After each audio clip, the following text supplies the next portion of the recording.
What we have here is the M11X, the Alienware M11X gaming ultra portable. I just got this a week ago, but couldn't really find time to do my own small review of it until now.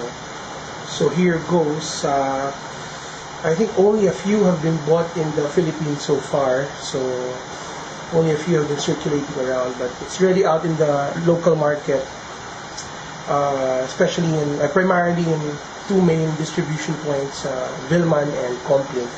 They go for around 77,000, 78,000 each. So it's a little bit more expensive here than when you buy it in the US. But the problem is, shipping and tax. So, but if you buy it here, it's around 78,000 bucks. And this particular model that I have, actually this was, I ordered this in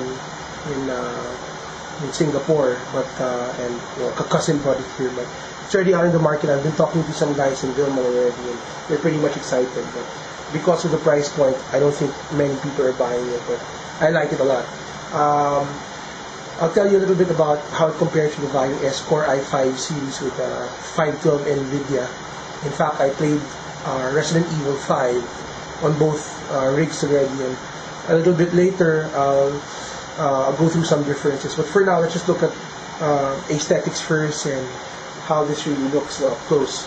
And here it is. It's really nice. It's a little bit thick, a little bit heavy. In fact, it's almost as heavy as the Sony Vaio Core i5, which is a 13.3-inch machine. And I think this is only an 11.6 screen machine, but it's pretty solid. It's a slab of, almost like metal. It's aluminum casing, pretty thick. It has no optical drive, which I wish it did, but it's okay. I have an external drive to go with it. You see an Xbox 360 remote control here, which is USB. It works pretty well with most laptops that run controller pad games. This looks really gorgeous. Has a nice alien emblem here, which lights up when you turn on the machine. It's sort of glossy finish because it's aluminum. It latches onto some fingerprints, but it's okay. It really looks like a huge Alienware machine, much like its brothers. The 17-incher and the 15-incher has headlamps in the front. When you turn it on, lights up really nice. Has some ports here for the memory card ports, FireWire. It has the eSATA port here, HDMI, Ethernet, one USB port, VGA. At the back, there's nothing except for the vents and the plug. I wish that the plug socket were on the sides. It's harder to put it back in there when the machine is on, and it's behind. And then there's a couple of USB ports here and mic jack, and actually there are two speaker jack. I guess if you want to have a playmate, you can insert a jack there too, or you can have multiple speakers. Maybe that's what it's for. And when you turn it on, boy, this thing is pretty. Yeah, look at that. It's gorgeous. It's gorgeous. Nice keypad, very tactile, nice feel. It's a little bit, tighter than compared to the Vaio S, which has an isolated island-based chiclet type keyboard, which is, which makes typing a lot easier. But the keyboard is very excellent, and the feedback is amazing. It has a huge enough touchpad, which is very sensitive as well. I like it also. And the feel of this thing, the panel inside, it's rock solid. It's rock solid matte finish. So let's check it out. I actually loaded this one up with a 64 gig run core SSD. It's pretty fast.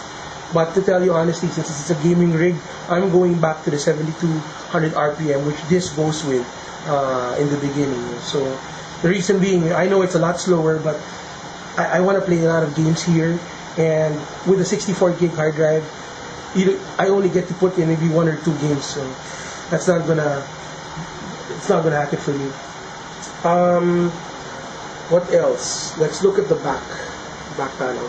I'll open this up later for you guys to see, no? But which I already did because I put it on a 64 GB hard drive. It has a very accessible back panel, which is user friendly. So if you wanna bump up memory or RAM, it's easy to do. If you wanna change your hard drive, it's also easy to do. If you wanna add other things like Y1 cards, it's also easy to do. And I've been watching some videos also on the net.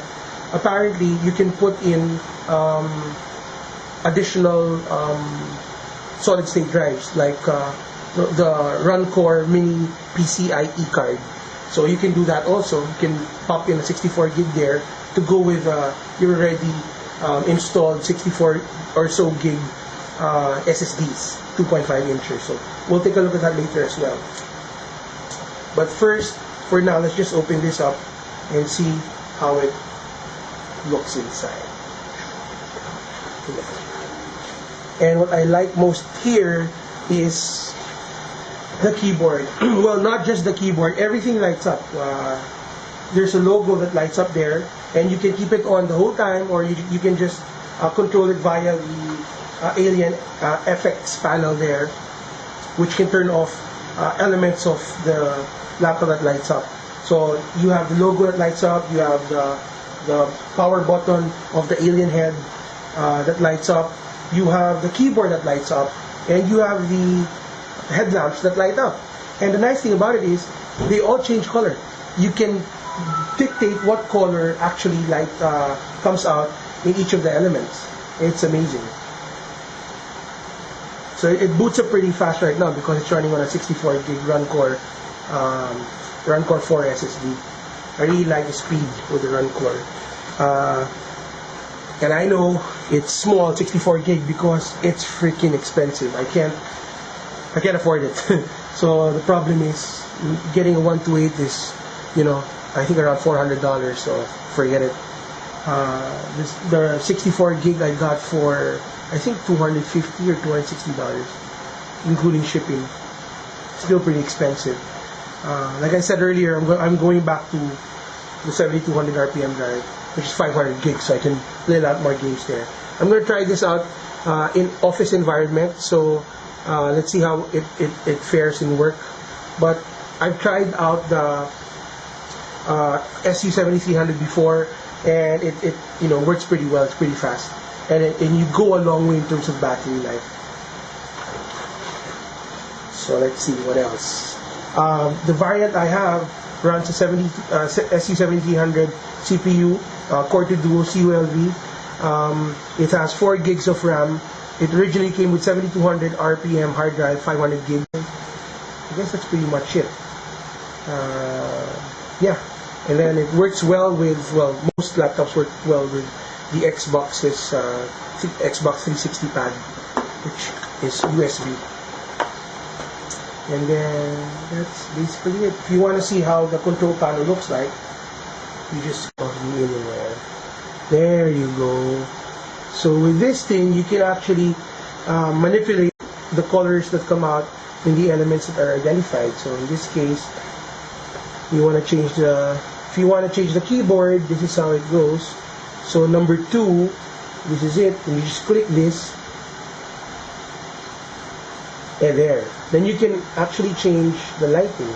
I can change it to blue if I wanted to, and then OK it and apply it. There it goes. Can you see it? It's a little bit bright here, so I'm not sure if you can see it on the screen, but yeah, it's pretty clear. Turns into blue. You can also change these things. Wow, I love it. So when you're actually out in a coffee shop doing your thing, whether it's work or play, you're gonna get some heads turning. Yeah, that's it. I'll open up the back panel so you get to see what's inside there. Okay, so let me pause this for. Let me turn this off. So you see how fast it boots down.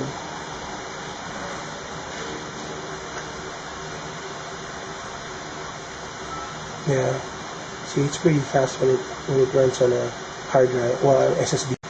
So I love SSD so much. So hard to go back to spinning drives, but I have no choice here because I need to put a lot of games inside and some movies too.